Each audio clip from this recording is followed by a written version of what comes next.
कल जन्म दाखिला मामले में पनस साहब की कोर्ट में आरोपी क्रमांक 2 की तरफ से यानी कि सिराज अहमद रहमतुल्लाह की जानिब से हमने कोर्ट में आर्ग्यूमेंट पेश किया और हमारे आर्ग्यूमेंट को मद्देनज़र रखते हुए, हालांकि मेन आर्ग्यूमेंट जो था वो मैंने किया था और उसमें तीनों आरोपियों का शुमार था।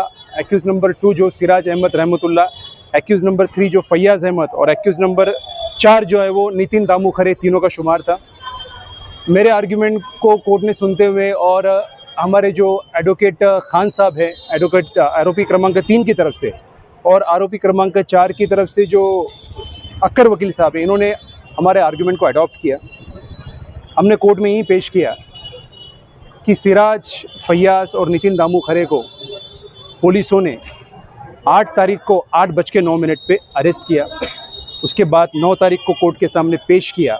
पेश करने के बाद उन्होंने 7 दिन की पीसी मांगी, पर कोर्ट ने हमारी बाजू सुनते हुए उनको सिर्फ 1 दिन की पीसी दी और फिर से दूसरे दिन 5 दिन का पीसीआर का ग्राउंड लेके पेश किया और उस दिन कोर्ट ने फिर से 1 ही दिन का उनको पीसी दिया और तीसरी बार वापस जब पेश किया उस बार भी उन्होंने फिर से पीसी का ग्राउंड मांगा, पर कोर्ट ने उनकी बाजू ना मानते हुए, उनके आर्ग्यूमेंट ना कंसिडर करते हुए उनको एमसीआर में भेजा।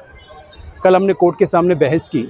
कोर्ट को मैंने बताया कि सबसे पहली चीज़ अगर इसमें देखी जाए तो सिराज अहमद का जो रोल था वो बस इतना था कि उनकी जो दूसरी पत्नी थी वो हैदराबाद तेलंगाना से ताल्लुक़ रखती हैं। उनका जो बेटा है उसका नाम भी सिराज है और उसकी पैदाइशी हैदराबाद में हुई है, ये पुलिसों ने बताया। उसका जो बर्थ सर्टिफिकेट है वो पहला बर्थ सर्टिफिकेट हैदराबाद से हासिल किया और दूसरा बर्थ सर्टिफिकेट जो है वो मालेगांव कॉरपोरेशन से यानी स्थानिक स्वराज्य संस्था से उन्होंने हासिल किया। इतना ही रोल उनके खिलाफ में था। हमने कोर्ट को ये भी बताया कि इसमें अभी कोई भी रिकवरी और डिस्कवरी का ग्राउंड बचा नहीं है, कोई इन्वेस्टिगेशन और इंट्रोगेशन का पार्ट बचा नहीं है, कोई भी फर्दर इन्वेस्टिगेशन बची नहीं है, सिर्फ मेयर चार्जशीट फाइल करनी बाकी है। और जो भी रोल इनके खिलाफ में एट्रीब्यूट हुए हैं, जो जय श्री अविनाश आहिर ने जो एफआईआर दाखिल की थी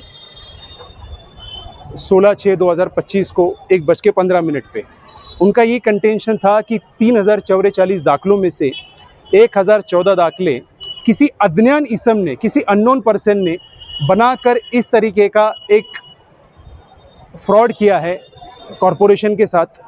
तो हमने कोर्ट को ये बताया कि रही बात ये तीनों आरोपियों की, तो इनके एतबार से जो भी डॉक्यूमेंट पुलिसों ने सीज किए, अप्रोप्रिएट किया, कन्फिस्केट किए हुए, उसकी बुनियाद पे तो कहीं नज़र नहीं आता कि ये लोगों ने 1014 लोगों के कुछ फॉर्ज या फैब्रिकेटेड, कॉन्कॉक्टेड, मैनिपुलेटेड डॉक्यूमेंट्स बनाए। सिर्फ इतना नज़र आता है कि इन्होंने 2 दाखिले बनाए, उसमें फैयाज़ अहमद से कुछ ऑनलाइन ट्रांजेक्शन की बात पुलिसों ने की और नितिन दामू खरे का भी उसमें कुछ सहभाग यानी रोल बताया। उसके अलावा इनकी तरफ से कोई भी रिकवरी डिस्कवरी का पार्ट नहीं था। उसके अलावा जो सेक्शन इसमें लगाए गए थे 318(4), 336(3), 338, 340(2) और 305 बीएनएस के, ये सेक्शन मद्देनजर रखते हुए 338 में जो पनिशमेंट दी वो अप टू डेट और अप टू 10 ईयर्स बताई गई है। तो ये पनिशमेंट जो है वो ट्रायल के टाइम कंसिडर की जाएगी। इस स्टेज पे ये सब कुछ कंसिडर नहीं किया जा सकता। इस टाइम पे सिर्फ इतना देखा जाएगा कि एक्यूज का प्रेजेंस ज़रूरी है इन्वेस्टिगेशन के लिए। एक्यूज की तरफ से कुछ इनको हस्तगत करना है, कुछ उससे कुछ उनको इन्फॉर्मेशन चाहिए, वो भी कोई बात नहीं थी। सिर्फ एक चीज़ अगर देखी जाए इसमें तो एफआईआर दाखिल करने में अराउंड 6 से 7 महीने का डिले था। 1 नवंबर 2023 से लेकर तो 31 दिसंबर 2024 तक ये मामला चला, जबकि एफआईआर जो है 16/6/2025 को दाखिल हुई। इसमें आरोपी क्रमांक 1 जो है वो 2/7 को अटक हुआ। आरोपी क्रमांक 2 से लेके तो 4 तक जो है वो 8 तारीख को अरेस्ट हुए। तो इनका कोई भी फर्दर इन्वेस्टिगेशन नहीं चाहिए। पुलिसों को सफिशिएंट एडिक्वेट अपॉर्चुनिटी दी गई थी पूरी तफ्तीश के लिए, पूरी तहकीकात के लिए, पूरी मालूमात हासिल करने के लिए। उसके बावजूद पुलिसों को पूरा टाइम देने के बावजूद कोर्ट ने उनको एमसीआर में भेजा। इसका मतलब अभी पुलिसों का आरोपियों पर कोई भी कंट्रोल नहीं रहा, उनको नासिक सेंट्रल भेजा गया है। तो इस बुनियाद पर कोर्ट ने तीनों आरोपियों की जामीन मंजूर की। किला पुलिस स्टेशन सीआर नंबर 103/2025 में फैयाज़ अहमद अब्दुल लतीफ़ जो प्रभाग नंबर 4 के प्रभारी थे, उनकी ज़मानत आज एडिशनल सीजेएम कोर्ट पनाज साहब ने मंजूर की है। हमारे जो सीनियर एडवोकेट है अब्दुल अजीम खान साहब, हमने कोर्ट को आर्गूमेंट में ये बताया था कि जो एफआईआर दाखिल की गई है हेल्थ ऑफिसर की तरफ से कि 1044 जो जन्म दाखिले है, जो तहसीलदार बोलते हैं कि हमारी सिग्नेचर नहीं है, लेकिन कारपोरेशन में आदेश की कॉपी है और उस बुनियाद पे कारपोरेशन की तरफ से जन्म दाखिले इशू किए गए हैं। कुल मिलाकर जन्म दाखिले के मामले में ये चौथी एफआईआर थी। हमारी तरफ से कोर्ट को ये बताया गया है कि अगर तहसीलदार बोलते हैं कि 1044 दाखिले हमारी तरफ से ये इशू नहीं हुए हैं, तो जो बेस्ड एविडेंस सबूत था कि सिग्नेचर वेरीफाई करने के लिए एक्सपर्ट के पास भेज सकते थे, अभी तक पुलिस ने वो भेजी नहीं है। दूसरा, हमने मेन जो ग्राउंड कोर्ट को ये बताया है कि बर्थ रजिस्ट्रेशन जो है हेल्थ ऑफिसर की जिम्मेदारी है। ये जो कंप्लेनेंट है डॉक्टर राजश्री मैडम, ये उनकी जिम्मेदारी थी कारपोरेशन से जो बर्थ और डेट के सर्टिफिकेट इश्यू होते हैं उनकी निगरानी में इश्यू होना चाहिए, लेकिन ये उनकी लापरवाही है और पुलिस जो है वो गवर्नमेंट के दबाव में काम कर रही है और कारपोरेशन के कमिश्नर और डॉक्टर राजश्री मैडम भी जो है किरीट सोमैया और गवर्नमेंट के दबाव में काम कर रही है। कोर्ट में जब आर्गूमेंट हुआ कि जो डॉक्यूमेंट्स है वो डॉक्यूमेंट ऑलरेडी सीज हो चुके हैं, जब एक दूसरे सीआर में एक जिसको मेन एक्यूज बताया गया है उसको सुप्रीम कोर्ट एंटीसिपेटरी बेल देती है और ये बोलती है कि ये जो केस है, जो सर्कमस्टांसेस है, जो केस के पेपर है, इसमें फिजिकल कस्टडी की ज़रूरत नहीं है। वो भी हमने एक ग्राउंड रखा था और अल्लाह का शुक्र है कि अल्लाह ताला ने हमारी जो आर्गूमेंट था उसको कबूल किया और उसकी वजह से आज जो है फैयाज अहमद अब्दुल लतीफ़ और दूसरे 2 लोगों की ज़मानत पनाह साहब ने मंजूर की है। मुस्तकीम भाई, आज 3 लोगों की बेल होगी।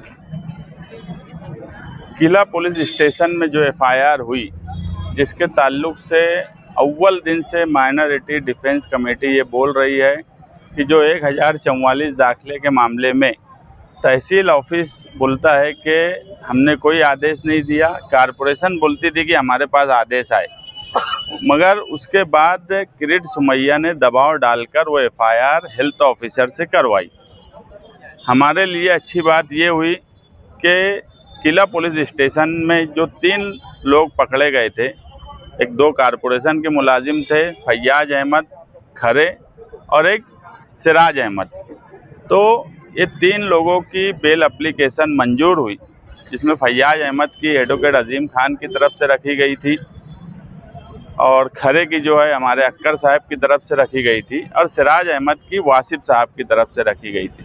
हम माइनॉरिटी डिफेंस कमेटी की तरफ से तमाम ही वकला का शुक्रिया अदा करते हैं कि कल धरने में भी पूरी वकला की टीम आई थी, हम उनका भी शुक्रिया अदा करते हैं। और आज जो बेल हुई है ये कहीं ना कहीं मालेगांव शहरियान के लिए और जो लोग जेल में बंद है, ये जिनके ऊपर लटकती तलवार है, उनके लिए खुशाइन बात है कि कानून अपना काम कर रहा है और इंशाअल्लाह बकिया जो लोग बंद है उनके भी आर्ग्यूमेंट करीब करीब कंप्लीट होने में है, इंशाअल्लाह उनकी भी बेल मंजूर होगी।